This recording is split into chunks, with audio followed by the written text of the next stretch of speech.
right, so the first scripture this morning is from Matthew 19, verse 11 to 12. Jesus replied, "Not everyone can accept this word, but only those to whom it has been given. For there are eunuchs who were born that way, and there are eunuchs who have been made eunuchs by others, and there are those who choose to live like eunuchs for the sake of the kingdom of heaven. The one who can accept this should accept it." The second reading today comes from John 15, verses 13 to 15. "Greater love has no one than this, to lay down one's life for one's friends. You are my friends if you do what I command. I no longer call you servants, because a servant does not know his master's business. Instead, I have called you friends, for everything that I learned from my Father I have made known to you." Thanks, Georgie. Well, we are almost reaching the end of our relationships series, our Relate series, and it's been a wild ride, hasn't it? We've covered everything so far, from marriage, divorce, parenting, conflict.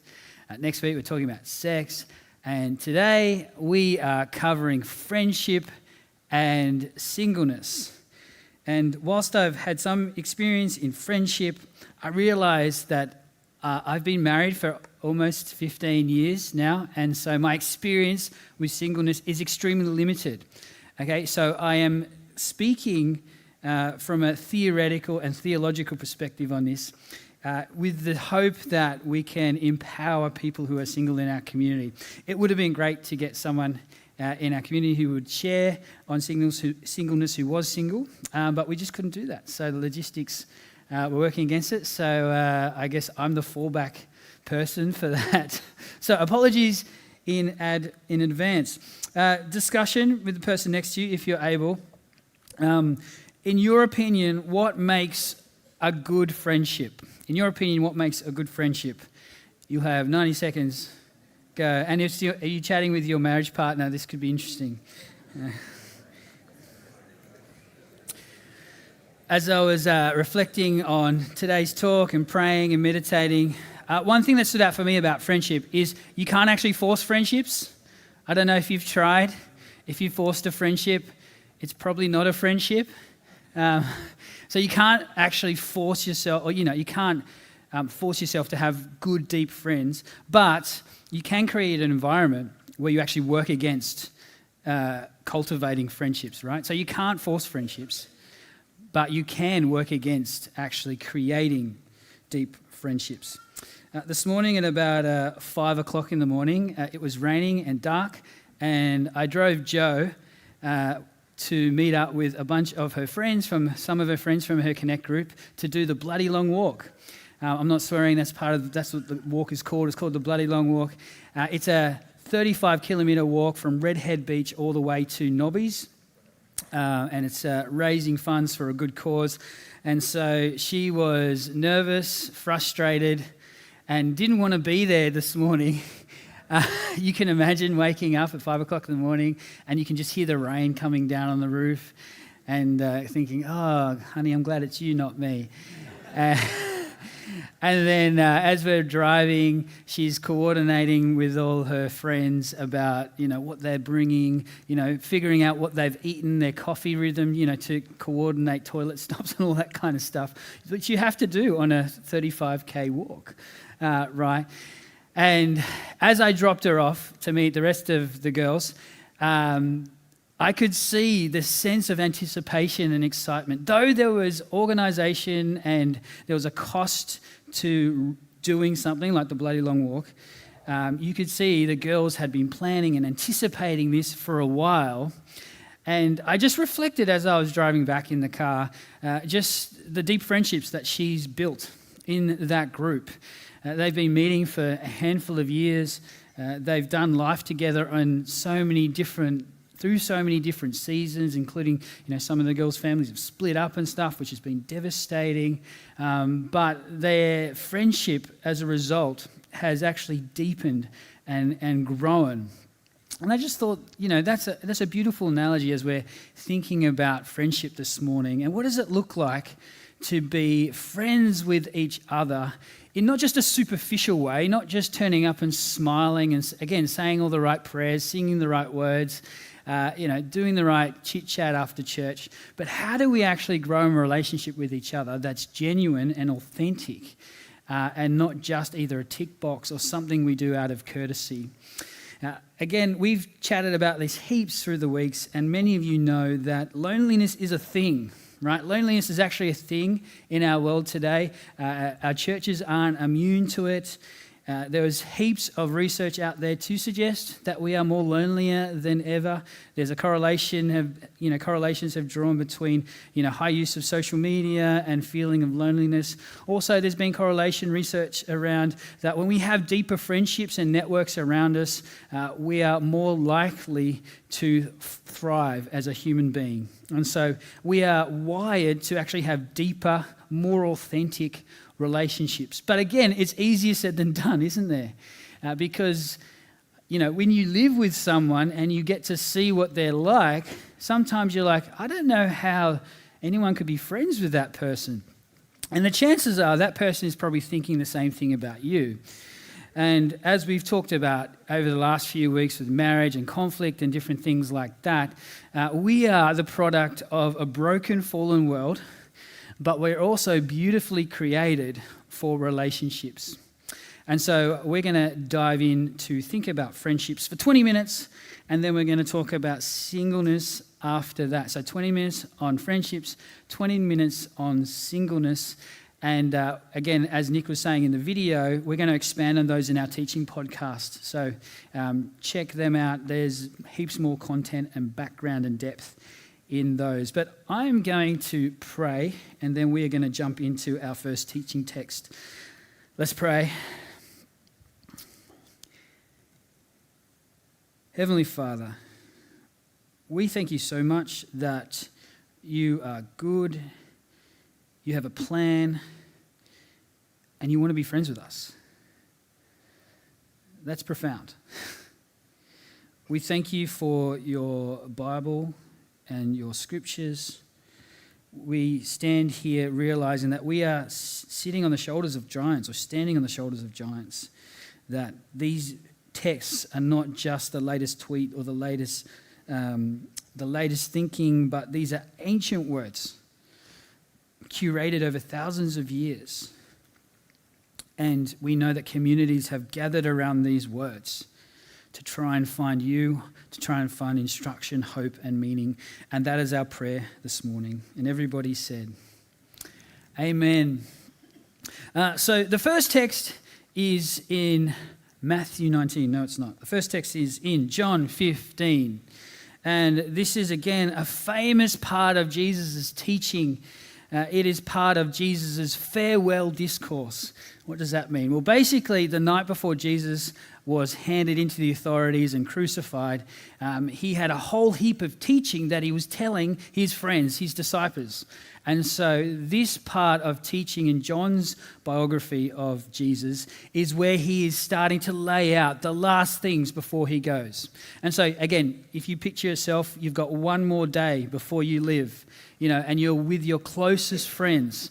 You're probably going to tell them the most important things, right? And so Jesus is actually doing that, and he's doing that over a Passover meal. He's doing it, we practice Holy Communion once a month. And so, again, I've taught on that before, where communion is actually not just a little thimble of grape juice and a token bit of bread. It's actually a full-on lamb roast connected with people that are close to you. And so Jesus is in that moment, and he's giving his kind of final teaching, because he knows what is coming up. He knows that his friends, his disciples and followers are going to go through the ringer. Sometimes literally. They're actually going to face huge adversity. They're going to see their leader, their rabbi and their Lord and Master Jesus be crucified in front of them. There's going to be authorities asking them about him, and then that is going to set them on track to birthing and starting the biggest social movement that our world has ever known, and that is the Christian church, right? And if you see and study the biographies of most of the people who were closest to Jesus, most of Jesus' followers got martyred and killed for their faith, right? And so Jesus is very selective here in what he's teaching his friends before he goes. And he says, greater love has no one than this, to lay down one's life for one's friends. You are my friends if you do what I command. I no longer call you servants because a servant does not know his master's business. Instead, I have called you friends, for everything that I learned is from my Father in heaven. My Father I have made known to you. And so in the context of this time, in the first century, for a spiritual teacher, for a rabbi to say that to his students, to his followers, to his pupils was absolutely revolutionary. As you know, like a lot of stuff that Jesus says is revolutionary in its context. It becomes a little bit, familiar when we're reading it back and forth, but in its context, for a rabbi, for a spiritual leader to say, no, you're not just my followers. I'm not just your master and you serve me. Actually, I'm your friend. That is absolutely massive for him to say that. And, we see some of maybe the ingredients of what a healthy friendship actually looks like. Jesus acknowledged that he shared his life with his followers. You read the 4 biographies of Jesus in the scriptures and you see there is life on life happening.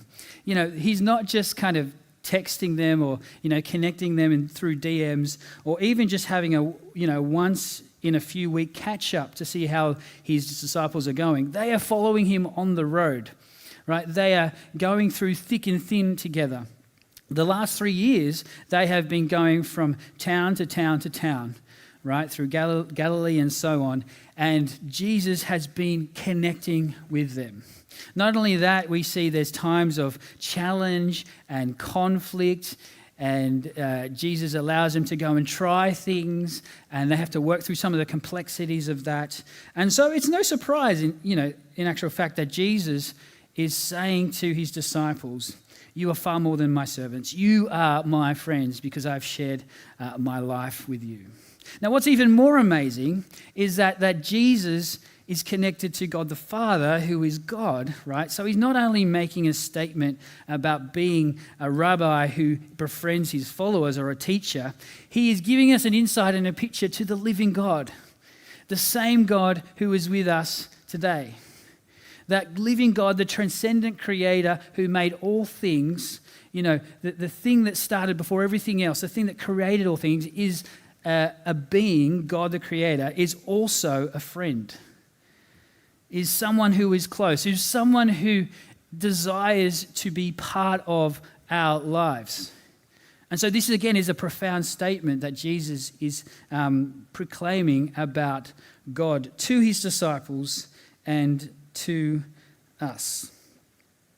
I did some Google research about what genuine friendship is, and a kind of a summary of that would be a genuine friendship is genuine friend is someone you share emotional intimacy, shared experiences, mutual support, trust and reliability, acceptance and good communication with, as well as conflict resolution and walking through adversity together.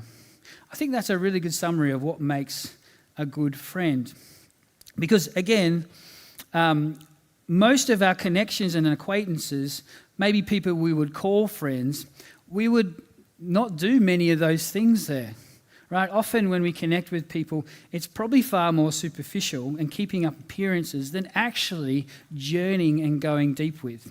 Because when we journey with people, when we do life-on-life stuff like Jesus and his disciples, the real sense of who we are comes out. I'm gathering a whole heap of you have done overseas trips with your friends, whether that's maybe a Kentucky tour or a Christian version of that. One of my past jobs was to run overseas short-term trips in different ministry settings, particularly around Southeast Asia. And so I would take a dozen or so young adults, people from the ages of 17 to about 25, and we would spend a month in a majority world context, connecting with workers on the ground there. And you would see this group of people go through kind of starting off with superficial relationships with each other, the honeymoon phase, and then, the poop hits the fan and they've got to work out something together. There's often fireworks and mass conflict, and I'm normally the one who's mediating and trying to make it work because, when you're in northern Thailand in the jungle, you can't just walk off. You can't defriend someone. You've actually got to work it out. And I can say confidently, after doing, over a dozen of these trips over a number of years, 99% of the time, everybody, when they come back, has such a deeper connection because they have gone through a life-shared experience with each other that hasn't been easy, that's been exciting, but they haven't been able to bail, right? It's like being on a cruise ship, right? Have you ever been on a party cruise ship and, people get a little bit too rowdy early on? The beauty of a cruise ship is you can't leave. Well, you can, but it's very expensive, and so you've got to work it out. Quality friendships are made over time. Quality friendships are made through working through adversity together. And again, it kind of pushes against the instant gratification of our culture and the things around us. You can't just click your fingers and have a ready-made deep friendship. It just doesn't work like that, right? It doesn't matter how good you post online or how many likes or views you get in social media.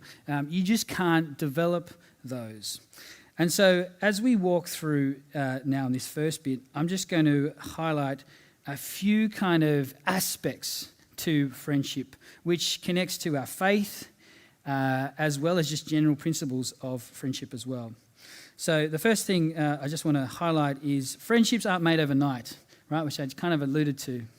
And again, I love the analogy between, fast food versus, a meal that has been prepared and planned over a long period of time. Because, again, often we want that instant we want friends instantly. But the reality is they take time to curate. They take intentionality to make happen. Too many times I connect as a pastor with people who say they have no friends, right? I've been in that category for in my past as well, right? And sometimes the issues around that are actually not as apparent as what people would think. And the feeling of wanting deep friends often comes well after the opportunities to develop those friendships have moved on. And so you've actually got to create space to start again. Joe and I, we moved from Sydney. We migrated from Sydney. We're Sydney migrants. Like a lot of people here who have come from out of town. And my experience shared with observing others has been quite interesting because you move into this beautiful city. Newcastle is amazing, and you enjoy the beaches, the proximity to everything. Everything's cheaper here, believe it or not, than Sydney. And then after about a year or two, you start to realise, I've got all these friends that I've just caught up with, and I've got about a year's worth experience. But I don't have friends here that I've journeyed with. I don't have friends that I've gone to school with. I don't have friends that we've got years and years of history with. And there's that feeling of kind of loneliness, right, and isolation. And I've seen that happen with Joe and myself. I've seen that happen with heaps of families that have moved here. And it kind of highlights this kind of aspect. Two friendships have to be curated over a long period of time. They're built over seasons. There's intentionality. There's an element of sacrifice, right? And, Jesus, in his example of saying, love your friends, lay your life down, he is the ultimate example of that, of laying his life down on the cross for the salvation of all who will turn to him, right? But that is a microcosm of what is actually involved in making and creating a deep and good friendship. So friendships aren't made overnight. They actually involve time. And sometimes your external situation and context has more to do with it than you realize. The next thing is that you need friends who are like you and friends who aren't like you. Often we gravitate to people who are just like us, and that's absolutely fine, whether it's the same stage of life, same interests, and stuff like that. And that can be a really good kind of entry point to making friends. And it's really important that we do connect with people who are wrestling with some of the same things as us. But also, it's really important to have friends that aren't like you, who might be in a different stage of life, who might be a different age, who might have actually different thoughts about things. We look at the example of Jesus himself, right? He caught up with heaps of different people who weren't like him. He had heaps of friends who, he connected and had friends with heaps of women. He had friends in different jobs, in different kind of spiritual categories that he connected with. You see, the disciples, I've banged on this before, but they are a ragtag bunch of people who are different, right? You've got Matthew, the tax collector, right? He sold his soul to the Roman Empire, to work for the Roman Empire and, get money off his fellow Jewish brothers and sisters to pay for the Roman Empire. And then you've got Simon the Zealot, who's on the completely opposite side of the political scale, right? He's a nonconformist. He's part of a group that actually protests against the government, right? And then you've got Simon and Matthew actually living together and doing life together, following Jesus, right? And this is the power of the good news of Jesus, right? That bring you close and connected to people who are not like you, And so as we connect with people and build friendships, we do need people who are like this, but we also need to leave room for people who aren't like us. That photo there is actually connected to our Indigenous heritage here in Newcastle. Reverend Threlkeld is there. He is on the left. Yes, your left, my left. And he was a missionary from the UK, and he came in with the settlement that came through in the 1800s, right? And so he was part of the English colonising thing happening in Sydney, then got moved to Newcastle, which became, a jail for the worst of the worst convicts.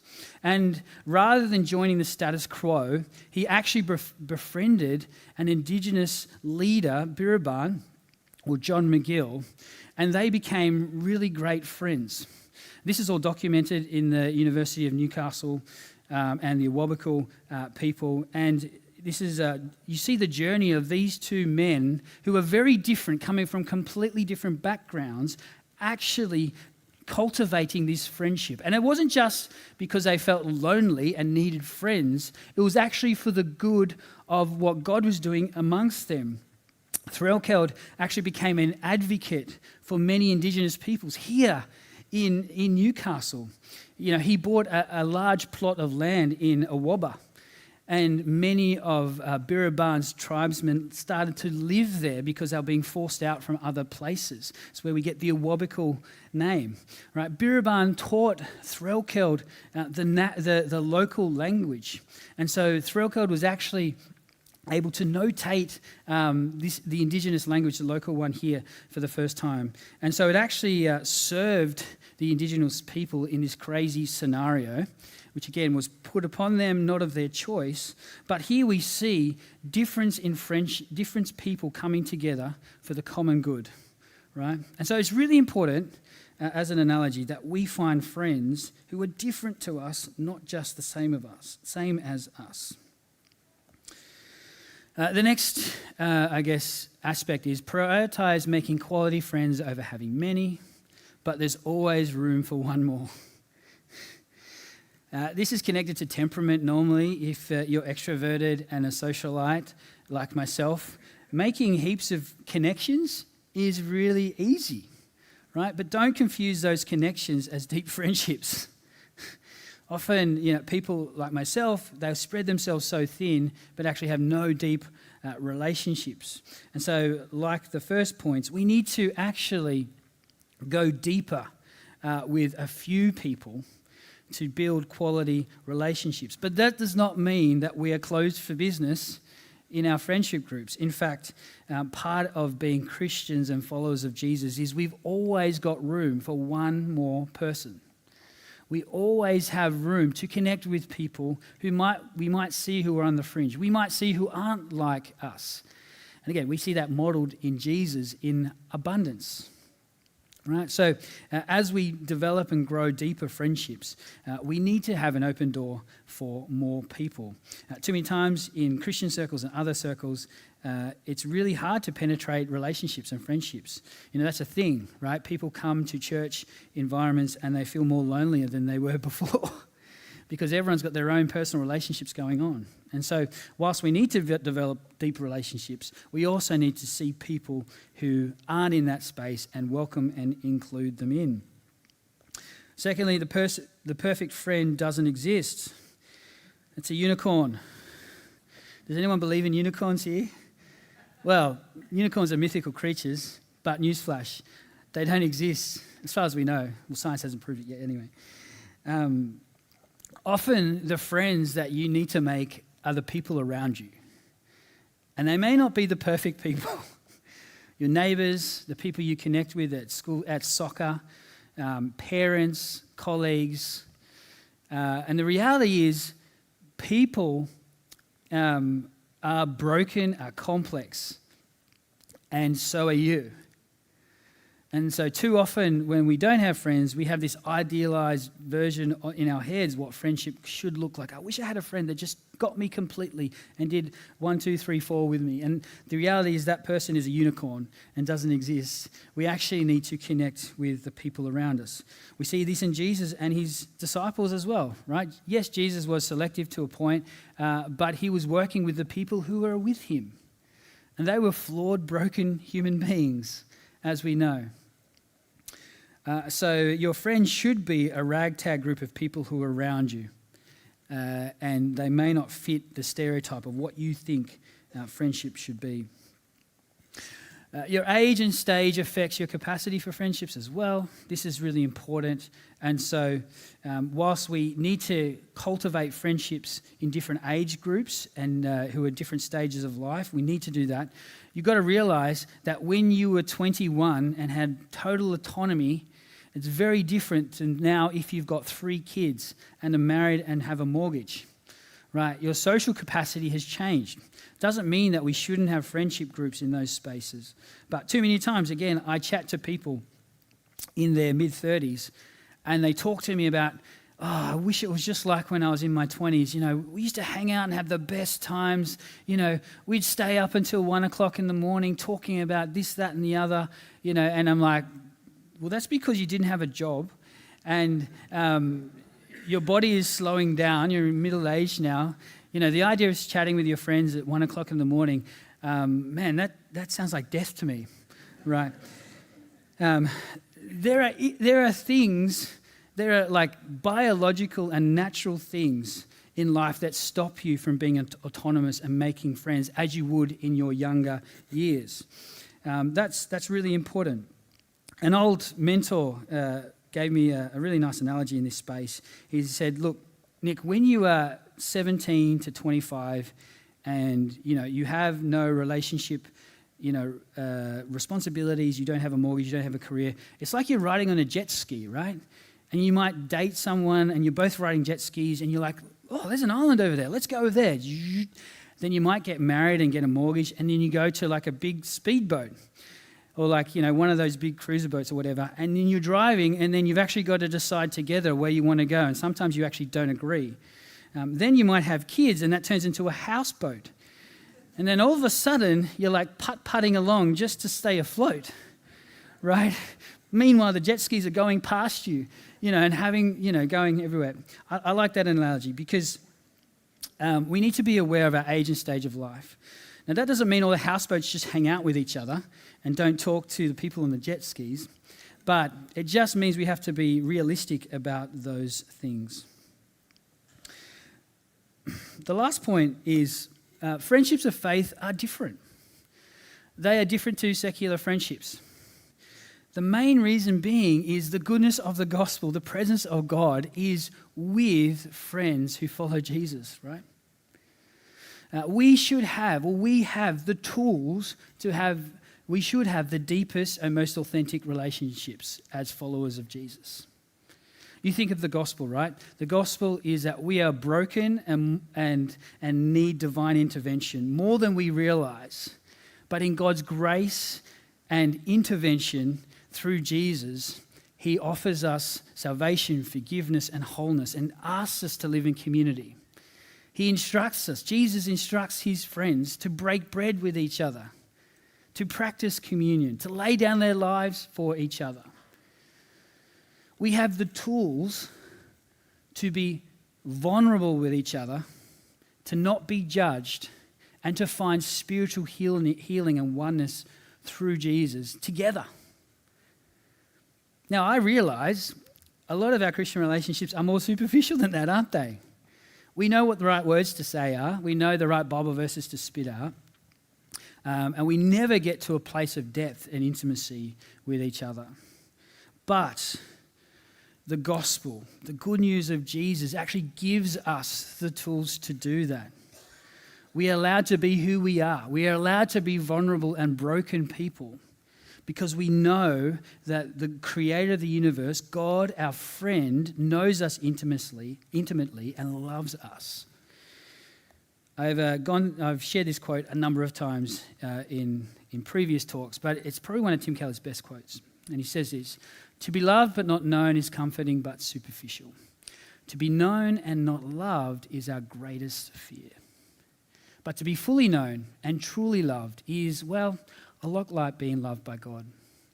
It is what we need most more than anything. It liberates us from pretense, humbles us out of self-righteousness, and fortifies us from any difficulty life can throw at us. God knows you intimately and more than you realize. He's seen your search history. He's seen how you treat people behind closed doors. He's not condoning it, but he's inviting you in to receive forgiveness, hope, and new life. He's inviting you to enjoy the love that he has on offer. And when we embrace that and continue to embrace that, we actually can be ourselves, walking in the light. And our friendships, Christian friendships, should and can be a place for that to happen. So again, this is a shameless plug for our Connect groups. I realize it's not everyone's cup of tea, but we try to do that here. We try to create spaces where we can actually build deeper friendships and go deeper with each other, not just doing great things and, going on long walks together, which is important, but also talking about the things of faith and spirituality and forgiveness and walking in healing and new life. And so that's a really good plug for that. I've also got an article that's at the Connect desk. It's called How to Make Friends at Church. So there's a bunch of those up there. So if you want to grab one afterwards, you're welcome to do so. Okay, singleness. I say that with a sigh because I've chatted with so many people, and both at this church and others, who are in this space of being single, and it's not easy. It is hard. It is complex. Around 55% of Australian adults are currently single or not married, and that is increasing. By the time that most people reach 50, 1 in 5 will have never married. And so I'm not saying that as a red light thing, we got to get these people married, No, but that actually is just the reality of our world around us. And more often than not, the church reflects the reality of the world around us. I surveyed a few people from this community and other churches to give their thoughts about what is it like to live, to do life in a church as being a single person. I'm just going to read a few of these out now. So these are anonymous. Some are from this community here, some are from other churches. You definitely are on your own. Often you don't choose to be single, but circumstances dictate the path. It can be lonely, sometimes wishing there was someone to do the heavy jobs around the house. However, I hold on to the promise that I'm not alone. God will make the path clear for me. He puts his people around me at times when I need him, especially as I face the challenges ahead that come with aging. Someone else writes, In a church that emphasizes marriage and family, it sometimes feels like being single means I'm invisible. There are so many ministries for couples and families, but it feels like there's no place for me. Another writes, church is supposed to be a place of community, but as a single person, I can be lonely. Everyone seems to pair off after services, and I'm often left on my own. Another one, people in church often assume that being single is a temporary stage, as if life won't really start until I get married. It's frustrating to have my value tied to my marital status. There's a few more. Being a divorcee, I feel shame and failure in the eyes of the church. As a single parent, you feel excluded from situations as you are on your own and not a complete family unit. One more quote. I found that people in church can act as though marriage is connected to salvation, like you're not quite Christian enough if you're single. You haven't reached your Christian potential or fulfilled your duty. No one knows how to treat singles. There's stuff for youth, families, young marrieds, or even divorced couples, but rarely anything for us single folk.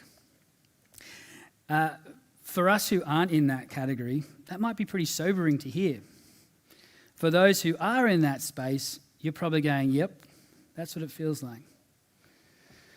Often we're so caught up in our own experience of church community and life that we don't even have the foresight and capacity to think about others in our community who might be experiencing the same things in a completely different way. And so there are a handful of single people in our community. And so again, on behalf of the church leadership and our church, I want to apologize that unintentionally, if you have felt isolated here for a range of reasons, some of the reasons that have been shared here, I just want to say I'm really sorry, and we need to try and do better. And no, we're not gonna hold a singles night to try and tick that box. I've been advised that is a very bad idea to do. But we also see is singleness actually comes in very, very different forms. You have young singles and middle-aged singles who have never been married, who are wrestling with dating and all that kind of stuff. You have people who have been widowed, who are older. You have divorcees and everything in between. So it isn't a one-size-fits-all category. It comes in various different forms. And it's a bit of a Captain Obvious, but the two great leaders of Christianity, Jesus Christ himself and the Apostle Paul, they were both single men. They both, from historical accounts, show that they were both single until they died.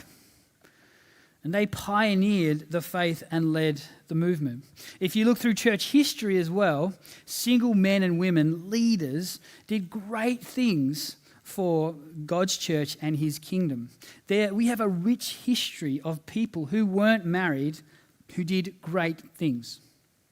And so I'm just going to quickly brush on two kind of teachings that Paul and Jesus kind of talk about singleness, just to show that they actually affirm what it is to be single or not married. The first is from Jesus himself.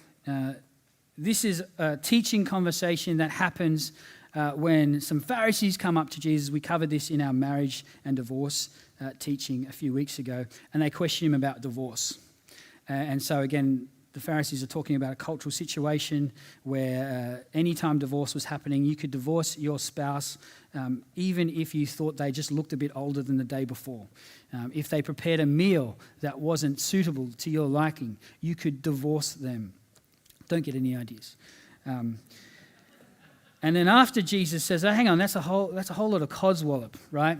Don't do that. The disciples are basically saying, what? Who can live to this standard of teaching? And Jesus responds to this. He says, not everyone can accept this word, but only those to whom it has been given. For there are eunuchs who are born that way, and there are eunuchs who have been made eunuchs by others. And there are those who chose to live like eunuchs for the sake of the kingdom of heaven. The one who can accept this word should accept it. What is Jesus saying here? I don't know if you met any eunuchs lately, but if you don't know what a eunuch is someone, most often a guy, who's had their genitals mutilated, or they've gotten a snip basically, and they can't reproduce. And so in the ancient world, eunuchs were pretty common. In fact, people would be brought into slavery, and so they couldn't procreate and breed, they would give them the snip, and they would become eunuchs. There was quite a stigmatus around eunuchs, because particularly for Jewish people, the blessing of being a Jew and a God was to actually have the privilege of starting a family and continuing your family line, Genesis 2, and be fruitful and multiply. And so to become a eunuch is to be totally not in that space. And so for Jews at the time, that was a big issue. In the Greek and Roman culture as well, eunuchs had a unique role where, because they couldn't procreate, they weren't seen as a threat. And so often they were put in places of authority and for public service. But they were held at a distance, and they were seen as being other and not part of general Greco-Roman life. And so here, Jesus is actually affirming someone who's in that category. And he talks about eunuchs in three ways. The first one, he talks about people who are actually born into a situation where they can't reproduce. They don't have the capacity to create a heterosexual family and procreate. And he acknowledges that. Here we have Jesus, first century Middle Eastern man, identifying and affirming something like people who are intersex or something like that, and he's acknowledging them. Again, that is profound. We don't talk about that much in churches, do we? Jesus is acknowledging that as a legitimate situation for people. The second scenario is he talks about people who have become eunuchs for whatever reason. They've been brought into slavery as kids and they've been snipped. He acknowledges that. And then he acknowledges a third category, people who live like a eunuch. People who don't have the opportunity to be in a family and to procreate. And rather than isolate them, rather than say they are less than, Jesus is actually affirming them. He's acknowledging it's really hard, but he's also legitimizing their status. This is profound. This is absolutely profound. Because it's pushing against the grain of the culture around him. And dare I say, it pushes against the grain of our modern day churches. Jesus affirms people who aren't in a marital, family, procreating space. And he says, actually, there is a space for you here in my kingdom, in my vision for how I see the world unfolding. And so it should be a space where people in church are actually included who would consider themselves, not able to be in a procreating relationship. This is a hard word. This is a challenging word, but it's from Jesus. So we're going to have to deal with it and wrestle with it. Paul's take in his letter to Corinthians is he talks more practically, right? So again, he's answering a whole bunch of questions to people in the Corinthian church. And he says, an unmarried man is concerned about the Lord's affairs. How can he please the Lord but a married man is concerned about the affairs of this world? How can he please his wife? And his interests are divided. An unmarried woman or virgin is concerned about the Lord's affair. Her aim is to be devoted to the Lord in body and spirit. But a married woman is concerned about the affairs of this world. How can she please her husband? I'm saying this for your own good, not to restrict you, but that you may live in a right way in undivided devotion to the Lord. What is Paul talking about here? Well, he's not saying that marriage is bad. He's not saying that people who want to get married shouldn't get married. He's actually just saying some practical realities about those who have the responsibility of a marriage relationship and a family. They have the responsibility of a marriage relationship and a family. And so those who aren't married actually have the opportunity and capacity to be involved and do so many more things, right? Paul is speaking from experience himself, right? So we have Jesus who's affirming people who are in a single state. He's affirming them and saying, you have value. And then we have Paul saying there's actually an opportunity to serve and do things for God that you wouldn't be able to do if you are in a marriage relationship. Too often, again, we idolize marriage and we think it's going to fix us. And when you get two people who are broken and have their family background coming together trying to do stuff, you realize there's complexities there. It's not bad and it's not wrong, but there's a challenge there. So Paul is actually inviting people who are single to stay single and to serve as best they can. And so I just wanted to give you a quick snapshot of the scriptures that the two key spiritual leaders in Christianity were both single, and they affirm singleness in all its different forms. And so as some quick take-homes, I just want to highlight three things. The first one is the church has to be the church.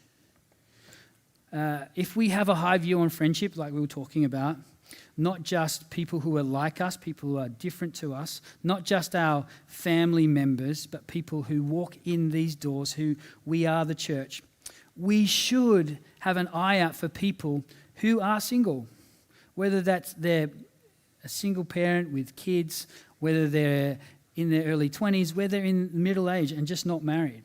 We need to actually have eyes out for these people and to go the extra mile to connect with them, to include them. We need to celebrate the highs and lows of life with them. We're great at celebrating our kids' birthdays. We're great at celebrating marriages, which we should. But what does it look like to include people who don't fit that category? To celebrate things of life like a career change or any kind of achievement. There's an opportunity to do that. We also see a picture in the time of Jesus in the New Testament that whilst having kids and being married is affirmed, seeing ourselves as a spiritual family. You know, time and time again, we look at scriptures every week and we see that Paul and Jesus talk about us being brothers and sisters. He's not talking about us being blood brothers and sisters. He's talking about us being spiritual brothers and sisters. Now, we are a spiritual family that should include anyone who is willing to be part of our family. And so in that spirit, we need to be the church and to go the extra mile to help people in that space. It might look like taking someone who's a single parent and connecting with their kids. If it's a single dad if it's a single dad and there's a mums and kids things happening, including those kids and vice versa. We just got to think outside of just our own personal needs. The second thing is if you are single, you need to guard your heart. You need to turn the feeling of despair of your single status, you need to keep curating that into an opportunity and a season that God has for you. And I believe that's what Jesus and Paul is doing in these scriptures. He is calling people in a state of singleness to see it not as a weakness, but as an opportunity. And I realize that is easier said than done, and there's up and down. But what does it look like to actually embrace your single status? What does it look like to actually walk with God in that space? If you're single and you're unattached and you don't have a family, what is your life plan as a single person? You can do so much. There's statistics that have come out that, by the time people reach the age of 19, they've already done 10,000 hours online, at least. You can study a degree and get a master's in 10,000 hours. There is autonomy that you have that someone who is married and has responsibility doesn't. So rather than seeing that you are, wasting away or you are less than, embrace the teachings of Jesus and Paul and step in to being single for his purposes and the kingdom. And the last thing is that we look to the example of Jesus always, right? Jesus was single and he was set apart. In your singleness, do you see yourself as actually set apart for God for a purpose? Time and time again, you see Jesus in his biographies leaving his disciples and being one with the Father. Often his disciples and the people around him don't understand him or get him, And he actually uses that in his relationship with God. Jesus was set apart for the divine purpose of laying down his life for humanity, right? You don't have to do that job. You don't have to lay down your life for humanity, but you are set apart to do something. And if you're not single, you are set apart too, right? God actually asks something of you and how you respond to his calling and how you use the things that are around you. That is your prime responsibility. You are set apart. You have agency to say yes to Jesus and to follow him. So as we close now, I'm just going to invite Luke up, and we're going to have a time of reflection and prayer. And I just want to encourage you, if there's anything there that has stirred your heart or kind of pricked your ears up or gathered your attention, can I encourage you to sit with that before God? Whether you call yourself a Christian or not, this is an opportunity to actually meet with the living God. Whether you're single and feeling the pressures of the dating world, whether you're a single parent and you're wrestling with all of that can happen, whether you are just trying to follow God and saying, what is my responsibility? How have I been set apart?